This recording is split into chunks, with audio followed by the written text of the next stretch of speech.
nosso assunto é a balança comercial, que bateu o recorde no acumulado de janeiro a agosto desse ano.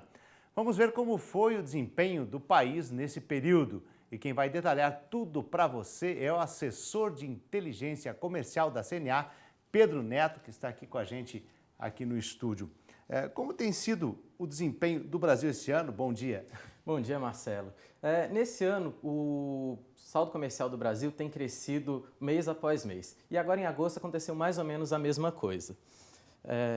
Quando a gente vê aqui a balança comercial do mês de agosto, a gente percebe, por exemplo, que as exportações, aquilo que o Brasil vende para o exterior, cresceu 10% em relação ao mesmo mês do ano passado, ou seja, agosto de 2015.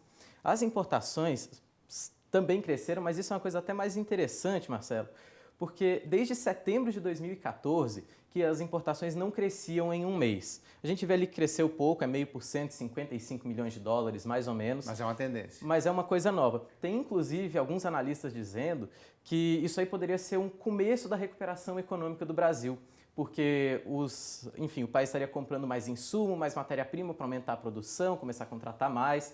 Isso até que é em parte verdade. Algumas das coisas que a gente comprou mais esse mês, por exemplo, foram combustíveis, peças para maquinário, mas nem é verdade, mas só em parte também. Porque o que acontece? Você lembra que teve no começo desse ano aquele problema com as safras de milho e de feijão que foram para a mídia, todo mundo falou?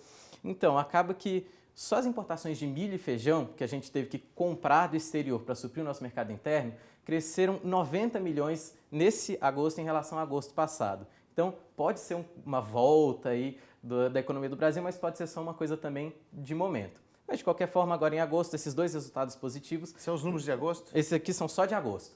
E esses aqui levaram a um terceiro resultado positivo, que foi o aumento do saldo, aquilo que a gente subtrai, o que a gente vendeu do que a gente comprou e vê se sobrou dinheiro ou se a gente acabou mandando mais dinheiro para fora do que ganhando. O saldo cresceu aí 50% em relação a agosto passado e agora está em 4 bilhões nesse mês. Essa é a primeira vez desde fevereiro de 2014 que a gente tem 3 crescimentos. Agora vamos falar especificamente do setor agropecuário. Qual foi a balança comercial do agro de janeiro a agosto, Pedro? Olha, Marcelo, o agro ele segue também essa tendência aí do Brasil de crescer o saldo e agora em agosto, inclusive, o mês foi muito bom para isso. A gente aumentou as nossas exportações um pouco e elas ficaram ali em 45% de tudo que o Brasil vendeu para fora. As nossas importações, por outro lado, ficaram ali em 11%, só 1 bilhão de dólares frente aos 11 bilhões do resto da economia.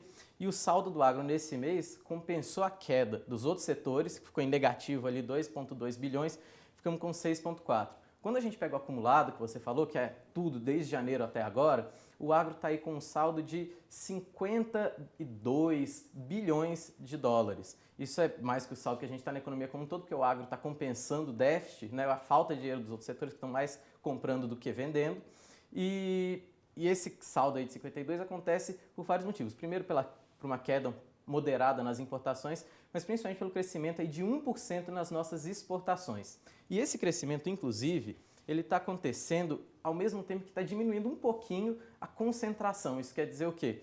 Que os 5 principais países que costumam comprar da gente estão comprando um pouco menos que eles compravam ano passado. Quando a gente pega de janeiro a agosto de 2015, os 5 principais mercados tinham comprado aí quase 61%. Agora compraram 60%. É pouco, é só 1%, mas isso aí é um dado interessante, pode ser uma tendência também da gente estar diversificando os nossos mercados. Tem gente nova comprando mais produto do agronegócio brasileiro. Os apontamentos. Agora, quais são os principais destinos das exportações brasileiras? Então, os 3 principais destinos continuam sendo os mesmos. O primeiro destino é a China, que comprou aí 17 bilhões de dólares nos nossos produtos até agora, aumentou aí em 5% em relação a janeiro a agosto do ano passado. União Europeia e Estados Unidos ainda são segundo e terceiro, respectivamente. Os dois, na verdade, caíram. A União Europeia comprou 6% a menos, Estados Unidos 4% a menos, mas juntos eles ainda compraram 15 bilhões de dólares em produtos do nosso agronegócio. Não é dinheiro para se jogar fora, né? Mas o mais interessante, Marcelo, na verdade, são os outros mercados que estão em desenvolvimento, que são menores que esses 3, mas que também estão comprando mais esse ano, na verdade, assim como a China, de certa forma. Um caso desses é Mianmar, é aquele país ali que fica entre a Índia e a Tailândia, lá no Sudeste Asiático. Esse ano até agora eles já compraram 135 milhões de dólares em produtos do agronegócio brasileiro. Isso é 500% a mais que eles tinham comprado de janeiro a agosto do ano passado. Por que aconteceu esse crescimento? Os vizinhos deles, a Tailândia e a Índia, tiveram um problema na oferta de açúcar e começaram a vender menos. Então, para garantir ali que a população pudesse continuar consumindo açúcar, eles começaram a comprar mais açúcar nosso. O Iraque teve uma situação parecida. O Iraque ali no Oriente Médio, eles aumentaram em quase 100%, quase que dobraram a compra nossa de produtos do nosso agro. E aí, de novo, o açúcar tem um papel grande. Eles compraram um pouco mais de carne de frango também, mas o que aconteceu ali? Uma empresa do Iraque mesmo montou uma grande refinaria de açúcar ali no país. Então eles estão comprando o nosso açúcar em bruto, refinam ali e distribuem para o Iraque e para outros países do Oriente Médio. E para completar tem a Coreia do Sul, que é um mercado bem maior, eles já compraram quase $1,5 bilhão em produtos do nosso agro e cresceram em 21% aí esse ano. Isso aí muito...